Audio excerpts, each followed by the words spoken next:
अस्सलाम वालेकुम। मेरा नाम सदफ़ फ़रियाद है और मैं एमएस फ़ाइनेंस थर्ड सेमेस्टर्स में हूँ। आज जो टॉपिक मैं प्रेज़ेंट करने जा रही हूँ वो पब्लिक फ़ाइनेंस का एक इम्पोर्टेंट टॉपिक है जिसका नाम है एक्सटर्नैलिटीज़।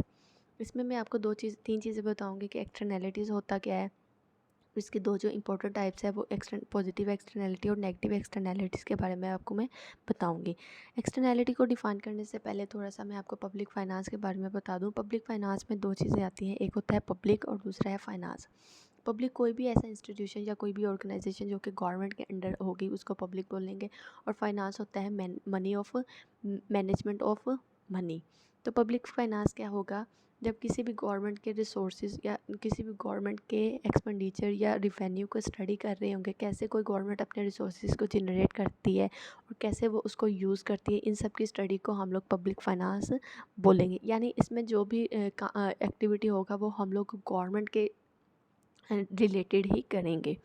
अच्छा, एक्सटर्नैलिटीज़ क्या होते हैं अब। एक्सटर्नैलिटी किसी भी इकोनॉमी में तब अकर करती है जब किसी भी गुड की प्रोडक्शन या किसी भी गुड की कंजप्शन से कोई थर्ड पार्टी जो कि उसके गुड की प्रोडक्शन या कंजप्शन में डायरेक्टली इन्वॉल्व ही नहीं है, वो अफेक्ट हो रही होगी, तो वो एक्सटर्नैलिटी की डेफिनेशन में आएगी। यानी कि कोई भी एक इकोनॉमिक एजेंट या किसी भी इंडिविजुअल के डिसीजन की वजह से अगर कोई थर्ड पर्सन या थर्ड पार्टी अफेक्ट हो रही है, तो वो एक्सटर्नैलिटी की डेफिनेशन में आ जाएगी। In other words, it is a cost और benefit of a market activity that affect third party. ये एक कॉस्ट होती है या एक बेनिफिट होता है जो कि थर्ड पार्टी को मिलता है किसी भी मार्केट एक्टिविटी की वजह से। Externalities are one of the type of market failure. ये मार्केट फेलियर का एक टाइप होती है। मार्केट फेलियर क्या होता है, जब भी कोई मार्केट अपने रिसोर्सेज को एफिशिएंटली एलोकेट नहीं करेगी तो वहाँ पे मार्केट फेलियर एग्जिस्ट कर जाएगा। तो एक्सटर्नैलिटीज़ के एग्जांपल देख लेते हैं। एक्सटर्नैलिटीज़ की एग्जांपल है, ये क्या है,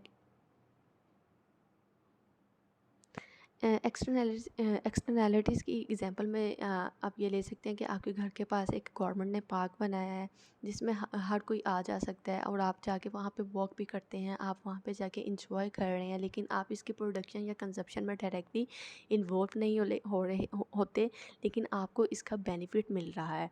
तो ये क्या है, आपको पॉजिटिव एक्सटर्नैलिटी की एग्जांपल में आ जाएगा। अब इसमें देख लेते हैं, 2 इसकी मेजर टाइप होती हैं एक्सटर्नैलिटी। एक होती है पॉजिटिव और दूसरी होती है negative. Positive externality also called external benefit और beneficial externality refers to positive effect of an activity imposes on unrelated party. अच्छा, पॉजिटिव एक्सटर्नैलिटी जिसको हम लोग एक्सटर्नल बेनिफिट या बेनिफिशियल एक्सटर्नैलिटी भी बोलते हैं, ये तब होता है जब किसी भी कमोडिटी या किसी भी गुड के यूज़ से या कंजप्शन से या प्रोडक्शन से कोई थर्ड पार्टी पॉजिटिवली अफेक्ट हो रही है, यानी पे उसको बेनिफिट मिल रहा है इसके उससे, तो वो आपका पॉजिटिव एक्सटर्नैलिटी में आ जाएगा। जैसे अभी मैंने आपको पार्क की एग्जांपल दी है कि गवर्नमेंट ने आपके घर के पास एक पार्क बनाया है, आप उसको यूज़ कर रहे हैं, आप उसको उससे आपको पॉजिटिव बेनिफिट मिल रहा है, तो ये पॉजिटिवली एक्सटर्नैलिटी की एग्जांपल में आएगा। In other words, positive externalities when the actions of an individual, producers, consumer confer a positive effect on another party। यानी कि किसी थर्ड पार्टी पे पॉजिटिव इफेक्ट हो रहा है फ्री ऑफ कॉस्ट, जिसमें वो कॉस्ट उनको कोई कॉस्ट पे नहीं करनी पड़ रही, तो वो पॉजिटिव एक्सटर्नैलिटी होती है। For example, increase education of individual can lead to broader society benefits in the form of greater economic productivity, a lower unemployment. आप जब इन किसी भी इंडिविजुअल की एजुकेशन को इंक्रीज़ करेंगे तो उससे हमारी इकोनॉमी को भी बेनिफिट मिल रहा है और अनएम्प्लॉयमेंट रेट भी कम हो रही है होगी। A positive externality refers to the benefit. ये बेनिफिट्स होते हैं जो कि मिलते हैं जिसके अगेंस्ट हमें कोई कॉस्ट पे नहीं करनी पड़ती। ये कुछ एग्जांपल है पॉजिटिव एक्सटर्नैलिटी के, जिसमें इंफ्रास्ट्रक्चर डेवलपमेंट आ जाएगा, रिसर्च एंड R&D एक्टिविटीज़ आ जाएगा, इंडिविजुअल एजुकेशन हो जाएगा और वैक्सीनेशन हो जाएगी। नेगेटिव एक्सटर्नैलिटी क्या होता है, नेगेटिव एक्सटर्नैलिटी जब भी आप किसी भी गुड्स या किसी भी कमोडिटी की प्रोडक्शन या कंजप्शन से कोई भी थर्ड पार्टी नेगेटिवली अफेक्ट हो रही होगी, तो वो नेगेटिव एक्सटर्नैलिटी में आ जाएगी। Many negative externalities are related to negative consequences of production and use.